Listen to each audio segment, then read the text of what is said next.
এতিয়া মই সাধাৰণ অকমান গাঁৱৰ মানুহৰ ফালে যাওঁ আমাৰ ধৰক মোৰ ঘৰখনে ধৰিলো আমাৰ যোনখন ঘৰ এতিয়া আমাৰ ঘৰৰ সন্মুখতে এটা আমাৰ সৰুকে গোসাঁই ঘৰ আছে যিটো আমি নামঘৰ গোসাঁই ঘৰ বুলি কওঁ তাৰ ভিতৰত ভাগৱত আছে এতিয়া মানে মানুহখিনিয়ে বা আমাৰ ঘৰৰ মানুহখিনিয়ে এনেকুৱা কৰে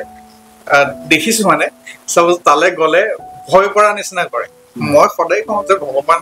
হয় আমাৰ বন্ধুৰ নিচিনা থাকক তেখেতসকলে আমি ভয় কৰিব নালাগে আৰু ভাগৱতখন পূজা কৰি থাকে কিন্তু ভাগৱতখন মেইনলি বহুতে নাচায় প্ৰতি ঘৰ মানুহত আজিকালি বহুত মানুহৰ ঘৰত যেনেকে গোসাঁই ঘৰ এটা বনোৱা হৈছে তাতে ভাগৱতখন থাকে তেওঁলোকে তাৰ সাৰমৰ্মটো নপঢ়ে তো ভাগৱতখন পূজা কৰি থকা ভাল নে ভাগৱতখন পঢ়াটো ভাল মানে ভাগৱত চুবলৈ ভয় কৰা নিচিনা কৰে বহুত মানুহে এইটো ঠিকে আপুনি কথা ঠিকেই উলিয়াইছে কথাটো হ'ল কি ভাগৱতে প্ৰথম কথা হ'ল কি তাৰ যিটো ভক্তিৰ ধাৰা ভাগৱতনো কি ভাগৱত হৈছে ভক্তিৰ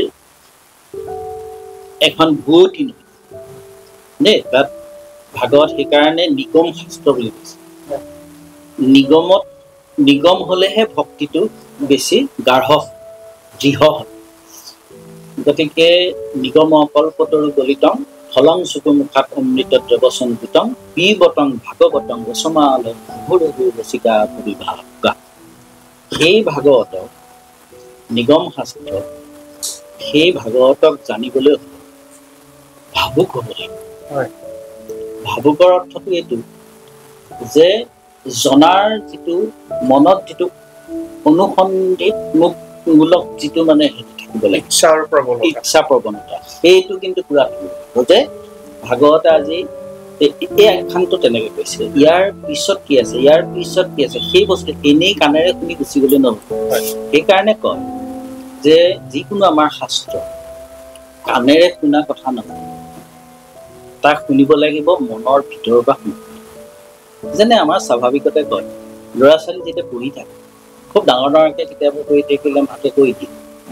তহঁতি মন লগাই পঢ়িছ নে হয় নহয় এইটো কথা গতিকে আমি শাস্ত্ৰ বুলি ক'লে মনৰ ভিতৰৰ পৰা শুনিব লাগিব আৰু মনৰে শুনিলে কি হ'ব হৃদয়ত মন্থন হ'ব দেই মন্থন হলে তেতিয়া কি হৈছে কি নাই হোৱা গোটেই সাৰ তত্ত্ব কথাখিনি উপলব্ধি কৰিব লাগিব সেইকাৰণে কৈছে যে হকাৰং ভাবুকং গেয়ং ভাগৱতৰ 4টা আখৰৰ বৰ্ণনা আছে এটা আছে ভাত ইতি চাউল লৈছো গীয়তে চনকা দেৱী ভগৱতই কৈছে বৰ্ততে ত্ৰিশু বেদেশু তাৰে চকলং জগত ভাতিতে সৰ্বলোকেশু গীয়তে চনকা দেৱী গতে গীয়তে চনকা দেৱী ভগৱতে বৰ্ততে ত্ৰিশু বেদেশু তপে কি কৈছে তাৰে চকলং এইখিনি ব্যাখ্যাটি দীঘল মই এটা দীঘলীয়া গুগল দিব পাৰো আৰু এটা সংজ্ঞা দিছে যে ভকাৰং ভাবুকংগে ভকাৰং জ্ঞান উদ্ভৱম ভকাৰং বৈষ্ণৱী জ্ঞান তকাৰং তত্ত্বভাৱকম তাৰমানে ভাগৱতক শুনিবলৈ গ'লে তাক ভালকে শুনিব লাগে সেই ইচ্ছাটো প্ৰবলকে ল'ব লাগিব তাৰ মানে যে সোমাই পৰিব লাগিব মনেৰে শুনিব লাগিব শুনিলে কি হ'ব গকাৰং জ্ঞানম উদ্ভৱম তেতিয়াহে জ্ঞানটো উদ্ভৱ হ'ব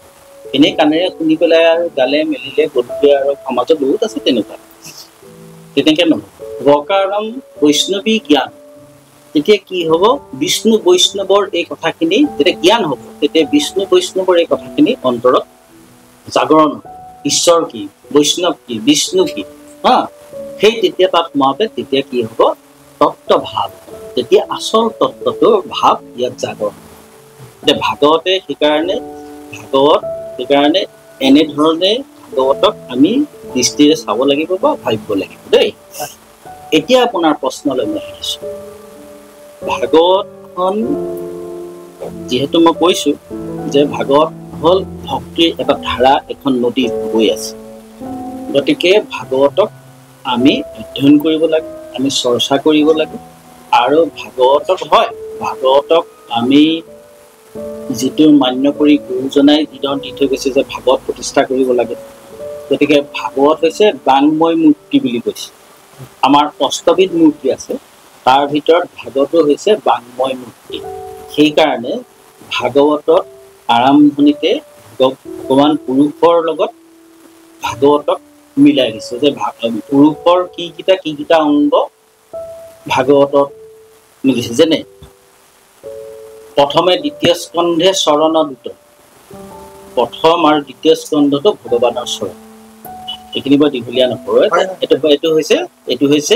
এইটো কোৱা হয় যে ভাগৱত মূৰ্তি। গতিকে এই ভাগৱত মূৰ্তি হৈ পেলাই তেওঁ আমাৰ আসনত প্ৰতিষ্ঠা কৰিবলৈ গুৰুজনাই দি থৈ গৈছিল, আৰু সেইকাৰণে প্ৰতিষ্ঠা কৰি মান্য শতকাৰে ৰাইজে তাত সেৱা কৰি থাকে বা যি প্ৰাৰ্থনা হয় তাত কৰে। এটা সময়ত আপুনি কোৱাৰ দৰে এতিয়াও যদি আছে মই নাজানো, ভাগৱত চুবলৈ এতিয়াও দেই সেইটো কিন্তু আছে আমাৰ মাজত। পুৰাণ, মহাভাৰত, ৰামায়ণ এইসকল চৰ্চা কৰি থাকে। কিন্তু এতিয়া কথা হ'ল ভাগৱতখন ইমান উচ্চ পৰ্যায়ত ইয়াত মানে ভক্তিৰ ধাৰাটো আছে। আৰু ভাগৱত এনেকুৱা এখন গ্ৰন্থ, শাস্ত্ৰৰ উত্তম গীতা ভাগৱত বুলি কৈ থাকে ন। গতিকে গীতা আৰু ভাগৱত তাৰ নিচিনা উত্তম শাস্ত্ৰ আৰু নাই দেই। গতিকে সেই ভাগৱতত আজি বহুত মানুহ আছে যে চুবলৈ ভয়। গতিকে ভাগৱতক অধ্যয়ন আৰু চৰ্চা কৰিবলৈ আমাৰ মানুহে প্ৰয়াস কৰিব লাগে। আৰু ঠিক তেনেকে সমাজত এজন বিশেষ পাতেকী গুৰু হতুৱাই, যিটো আমাৰ পৰম্পৰা, সেইমতে গুৰুৰ ওচৰলৈ নি তেওঁক সেই পাঠেকী হ'বৰ কাৰণে যিখিনি নিয়ম নীতিৰ প্ৰয়োজন, সেই নিয়ম নীতিখিনি কৰাই ল'ব লাগে। তেওঁ ভাগৱত আনিলে, থ'লে, তেওঁ পাঠ কৰিলে, সকলোৱে শ্ৰৱণ কৰিব পাৰে, সৰু ল'ৰা ছোৱালীও শ্ৰৱণ কৰিব পাৰে। আৰু সেইটো খুব ভাল বুলিয়ে মই ভাবোঁ। কাৰণ ভাগৱতে বৰ সুন্দৰ মানে বাৰ্তা আমাৰ সমাজত, মানে মানুহৰ পৰিশীলিত জীৱন এটা হ'ব লাগে। সেই পৰিশীলিত জীৱনটোৰ কাৰণে যিখিনি আমাক প্ৰয়োজন, সেই কথাখিনি ভাগৱতে বৰ সুন্দৰভাৱে আমাক দি দিছে। প্ৰহ্লাদৰ কথা আছে, ধ্ৰুৱৰ কথা আছে, কপিল মুনিৰ কথা আছে, এনেকে বিভিন্ন আছে। আৰু দেহতত্বৰ কথা আছে তাত। ৰজা কি আছিলে তেওঁ মই পাহৰিছোঁ, তেওঁৰ গোটেই দেহতত্বৰ কথা সেইটো উপাখ্যান বুলি কয়। এনেকে আৰু সেইখিনি গতিকে ভাগৱত পঢ়িব লাগে, মোৰ বোধে অধ্যয়ন কৰিব লাগে আৰু চৰ্চা কৰিব লাগে, তাকে এটা নিয়ম নীতিৰ মাজতে। এনেই আৰু সেইটো কৰিব নালাগে যে ল'ৰা ছোৱালীয়ে যেনেকে টেবুলত কিতাপখন মেলি লয়, বোলে বিচনাতে মেলি ল'লে, সেইটো নালাগে। শাস্ত্ৰখনক যথা মান্যতা দি, যথা সন্মান দি, সেই য'ত ভাগৱতখনৰ সন্মান ৰয় সেই স্থানত ৰাখি ভাগৱত শ্ৰৱণ কীৰ্তন কৰিব।